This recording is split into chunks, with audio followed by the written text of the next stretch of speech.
जिंदा रहने के लिए सबसे ज्यादा जरूरी है हवा और पानी। लेकिन एक मिनट, क्या ये सच है?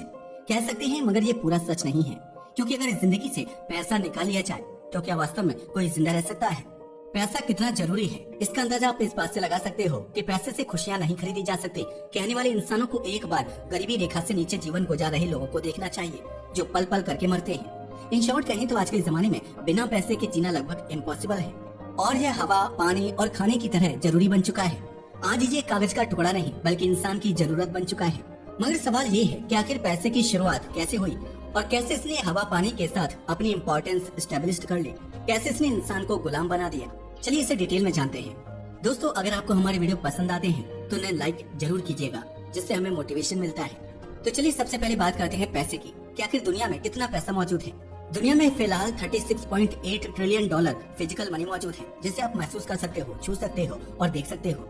लेकिन अगर कुल डिजिटल मनी की बात करें तो 100 से 300 ट्रिलियन डॉलर तक मौजूद है। अब सवाल उठता है कि आखिर पैसे को बनाने की जरूरत ही क्या पड़ी? इसे समझने के लिए आपको जाना पड़ेगा इतिहास में। यह बात है 15,000 BC यानी आज से लगभग 17,000 साल पहले की, जब दुनिया में पैसे का नामो निशान नहीं हुआ करता था। वैसे इंसान भी आज की तरह नहीं था, बल्कि कबीलों में रहने वाला आदि मानव था। उस वक्त जीवन का एकमात्र उद्देश्य सर्वाइवल था। खुद को जिंदा रखने के लिए शिकार पर डिपेंडेंट रहते थे और गुफाओं में रहते थे। लेकिन ये हमेशा नहीं चलने वाला था, क्योंकि धीरे धीरे समय बदल रहा था और अब हर रोज उतना शिकार मिल पाना मुश्किल होता जा रहा था जितना एक कबीले को चाहिए। लेकिन भूख को तो धोखा नहीं दिया जा सकता। ऐसे में इंसान ने रास्ते ढूंढने स्टार्ट किए और इंसान की हंगर ही उसे ऑर्गेनाइज्ड करने का सबसे मजबूत कारण बनी। क्योंकि भूख की वजह से ही एक कबीला दूसरे कबीले से जुड़ने लगा और आपसी चीजों का आदान प्रदान शुरू हुआ। और इसकी शुरुआत हुई वेपन से। जैसे कुछ लोग हथियार बनाना जानते थे तो वे हथियार के बदले मांस ले लिया करते थे, क्योंकि तब भोजन का मुख्य आधार meat, wild fruits and flowers ही हुआ करते थे। इसी तरह शुरुआत हुई बार्टर सिस्टम यानी वस्तु विनिमय प्रणाली की, यानी एक सामान के बदले दूसरे सामान को लेने देने की सिस्टम।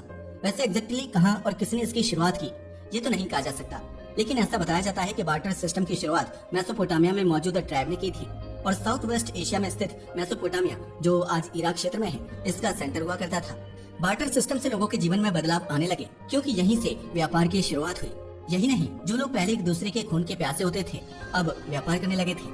धीरे धीरे आबादी बढ़ती चली गई, इंसानों ने खेती बाड़ी शुरू कर दी और इस तरह नया मोड़ आया।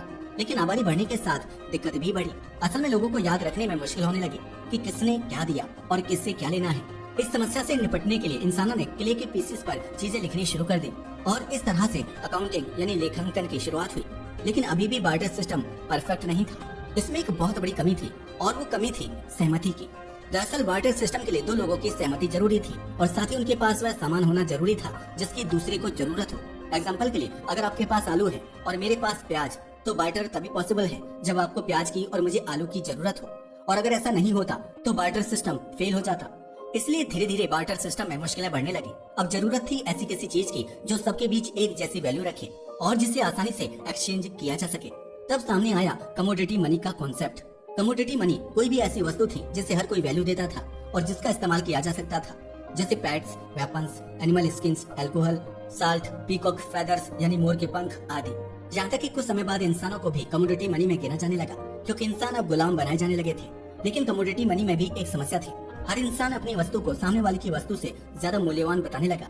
इससे फिर ट्रेड करना मुश्किल होने लगा और अब जरूरत थी एक ऐसी चीज की जो इस झंझट को खत्म कर दे। और इसी से जन्म हुआ पैसे का।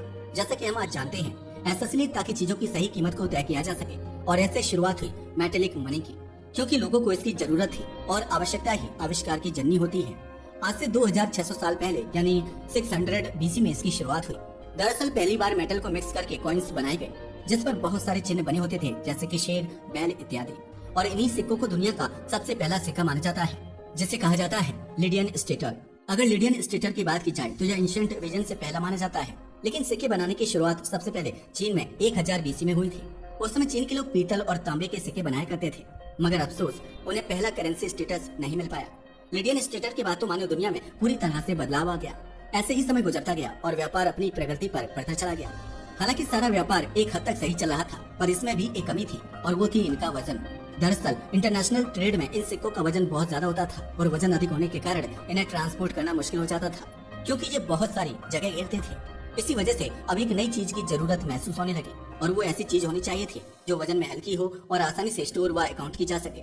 और ऐसे ही शुरुआत हुई पेपर मनी की।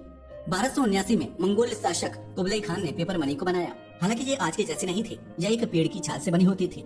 उस समय इस मनी को IOU यानी IOU कहा गया। इसका मतलब होता है कि मैं तुम्हारा रेडी हूँ, तुम्हारे पास कीमती जमानत होगी तो तुम्हें पेपर मनी मिल जाएगी। धीरे धीरे यह पेपर मनी चीन से बाहर भी फैल गए। अब लोगों में पेपर मनी को पाने की ज्यादा से ज्यादा होड़ लग गई और तभी शुरुआत हुई बैंकों की। बैंक लोगों से सोने चांदी को जमानत लेकर उन्हें पेपर मनी देने लगे, क्योंकि पेपर मनी एक ऐसी चीज थी जिसे जितना चाहे उतना बनाया जा सकता था। लोग इससे लेने लगे क्योंकि सोने चांदी की चोरी होने का डर ज्यादा रहता था, जिससे पूरी दुनिया में पेपर मनी की बाढ़ आ गई। लेकिन हर चीज की बुराई होती है, पेपर मनी के साथ भी यही हुआ।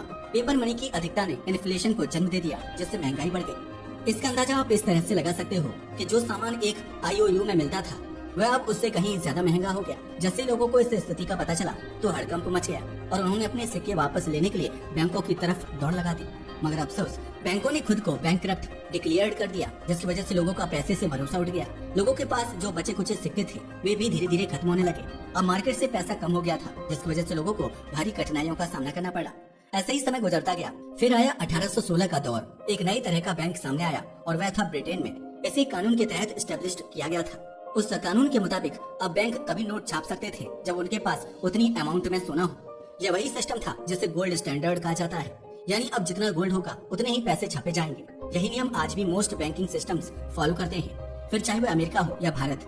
ऐसा करने से महंगाई नहीं बढ़ती है और करेंसी का प्राइस स्टेबल रहता है। धीरे धीरे ब्रिटेन को देख बाकी देशों ने भी यही सिस्टम अपनाया। अन्य देशों ने भी अपनी मनी को गोल्ड स्टैंडर्ड के अनुसार चलाना शुरू कर दिया। अगर अमेरिका की बात की जाए तो 1900 में यूनाइटेड स्टेट्स ने भी गोल्ड स्टैंडर्ड को अपना लिया था, मगर कोई नहीं जानता था कि आगे चलकर स्थिति बेहद गंभीर हो जाएगी। जब पैसे की अधिकता होती है तो इन्फ्लेशन आता है, लेकिन जब पैसा कम हो जाता है तो डिफ्लेशन आ जाता है। डिफ्लेशन की स्थिति इन्फ्लेशन से भी खराब होती है। 1930 के दशक में यही हुआ था। इस समय डिफ्लेशन के कारण चीजों की कीमतें बहुत कम हो गई थी, जिसकी वजह से कंपनियां इतना भी पैसा नहीं कमा पा रही थी कि वे अपने कर्मचारियों को सैलरी दे सके। ये वो समय था जब लोगों के पास पैसा नहीं था, जिसकी वजह से 1933 में अमेरिका के राष्ट्रपति फ्रैंकलिन डी रूजवेल्ट ने गोल्ड स्टैंडर्ड को खत्म कर दिया। इससे बैंक फिर से अपनी ताकत हासिल कर सके और मनचाही ढंग से पैसा छापने लगे। लेकिन इससे एक बार फिर इन्फ्लेशन की स्थिति पैदा हो गई। इसे कंट्रोल करने के लिए अमेरिका ने एक नया कदम उठाया और फेडरल रिजर्व यानी सेंट्रल बैंक की स्थापना की। इस बैंक का काम देश में पैसे की मात्रा को वर्तमान जीवन यानी ना तो बहुत ज्यादा सबसे पैसा हो और महत्वपूर्ण ना ही बहुत आवश्यकता कम। है पैसा। लेकिन अब भी पेपर मनी को सीधे गोल्ड में आज कन्वर्ट हमने नहीं किया इस जा सकता। एपिसोड में आज जो जाना नोट हमारे पास है कि वे एक पैसे लीगल की टेंडर होते उत्पत्ति हैं, यानी सरकार द्वारा के मान्यता विकास प्राप्त का कागज क्या का टुकड़ा, रहा। जो हमें वह सब कुछ दिला सकते हैं धन्यवाद। जिसकी हमें जरूरत होती है। तो देखा आपने किस तरह से पैसे की शुरुआत हुई और यह किस तरह आज के दौर में आप पहुंचा है। वैसे आपका इसके बारे में क्या ख्याल है? अपनी राय को हमें कमेंट करके बताना ना भूलिएगा। साथ ही अगर आपको हमारी वीडियो पसंद आई हो तो उसे लाइक करें और हमारे चैनल को सब्सक्राइब करें। धन्यवाद।